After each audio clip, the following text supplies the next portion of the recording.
Hi guys, ito na naman ang maulang araw.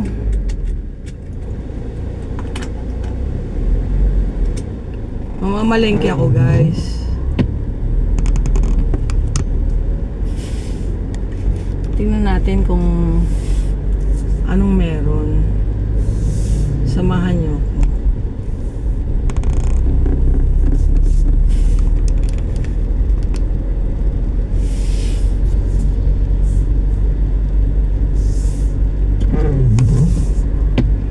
Lagi na lang itong maulan eh.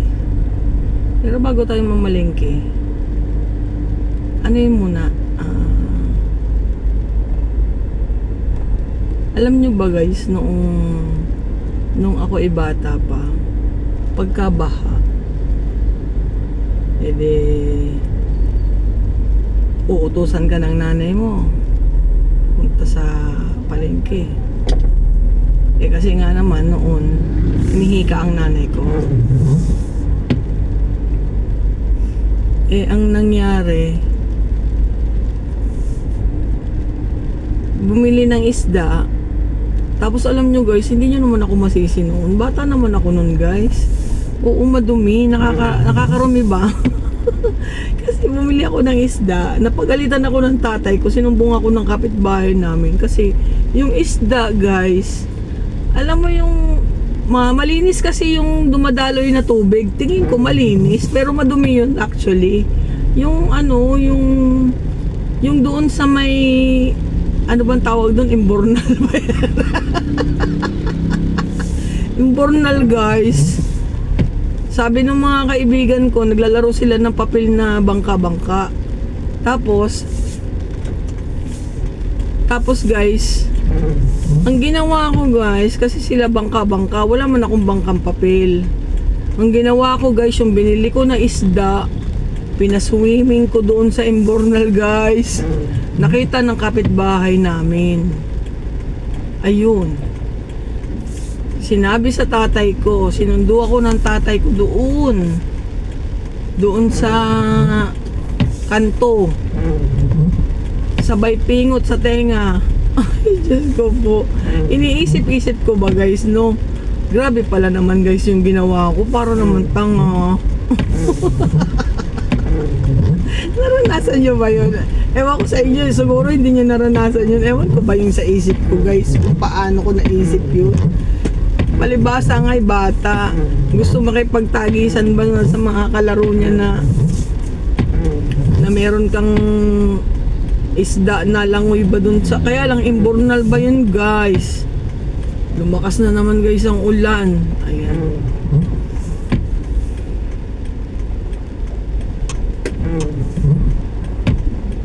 Enjoy. Mga kalokang kabataan, ano guys. Tapos simula nun, hindi ko na inulit yun. Siyempre no, sin-explain sa akin, napakarumi naman kasi pala naman ang Imbornal guys. Palibasa nga, ilang araw na umulan, so malinis na yung dumadaloy. Tingin ko malinis, pero siyempre madumi yun guys. Huwag niyong gagayahin. Ang dumi.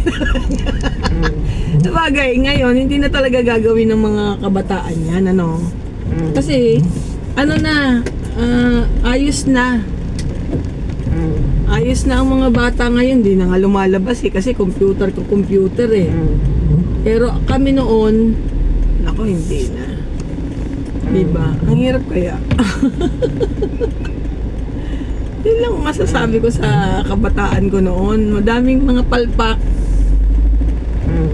Masayang kabataan ng unang panahon. Kung saan pwede maglaro. Tapos guys, nakapaglaro na ba kayo sa ilalim ng buwan? Pagka yung brown, lalo na pagkagabi na brown out, maglalaro ka ba? Di ba?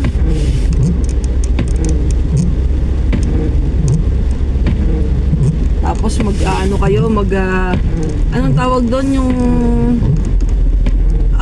anong tawag doon guys, yung out ba yun?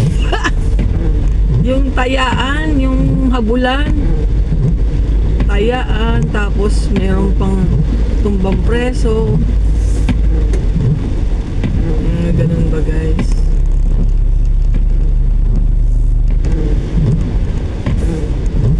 Layo ba ng aking papalengkehan guys?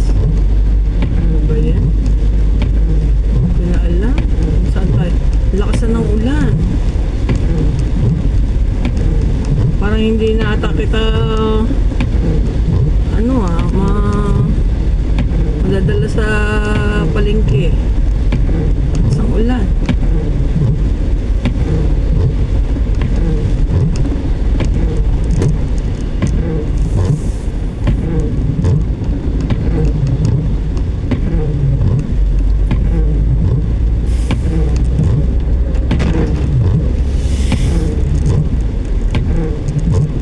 Hanggang next week pa daw itong ano to eh. Ulan na to guys.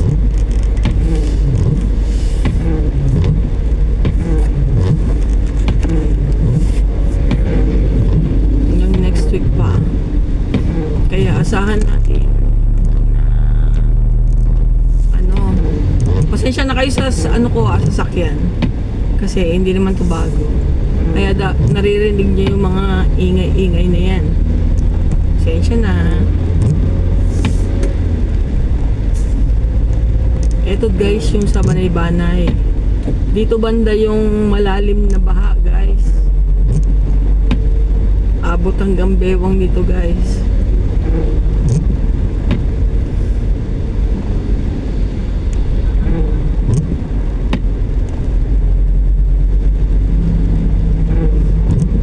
Ingat kayo guys, magdala kayo ng mga payong, mga panangga sa ulan, mahirap magkasakit.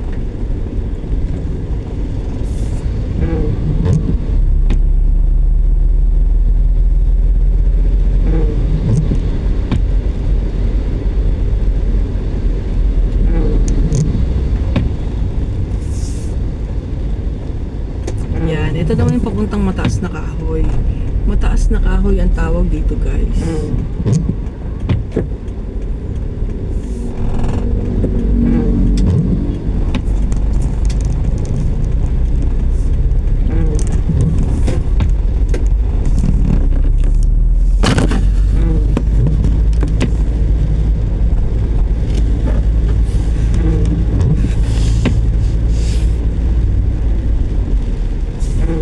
Guys, malabo.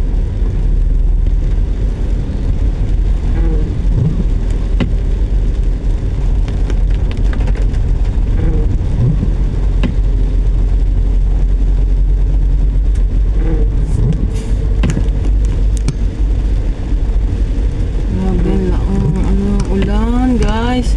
Labo na niya.